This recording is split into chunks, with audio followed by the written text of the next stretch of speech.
ganyan ang ginagawa ko. Naglilinis. Yan. Pupunas ako dito sa bahay, dito sa kwarto ni Lolo. Pupunas. Yan.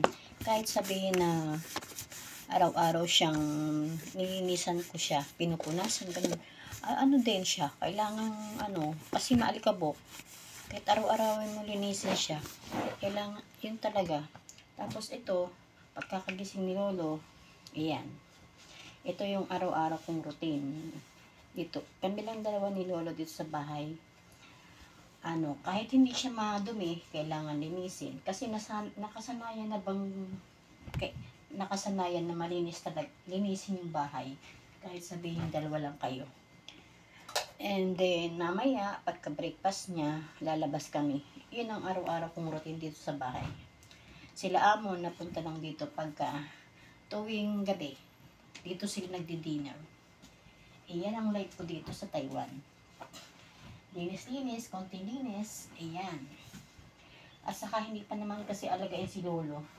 Buti nga, hindi pa siya alagain. Yung ibig sabihin ay hindi mo siya kailangan tulungan maligo. Ito lang.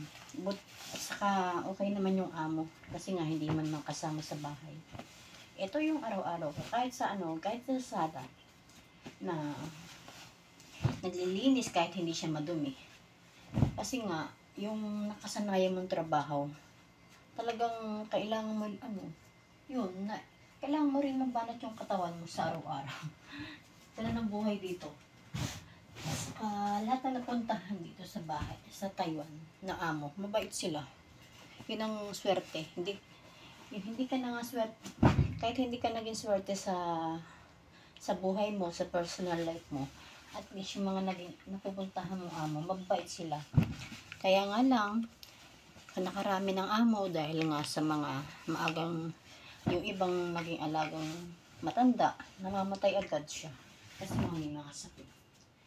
Ito yung buhay ko dito sa Taiwan. Masasabi mo, okay din naman. Dahil sa anak mo, kailangan magtiis. Na kahit sabihin na 5 years na hindi na uwi. Kailangan tiisin mo yung sarili mo. Na hindi magbakasyon ng Pinas. Minsan, nagiging emotional. Pero ang gawin mo na lang, iyak mo na lang, pagkatapos noon, balik back to normal na ulit. Diba ang drama ko? Yun lang masasabi ko. Itong araw-araw kong trabaho, ganyan, dito sa bahay. Linis dito, linis doon. Tapos maya-maya, lalabas kami ni Lolo.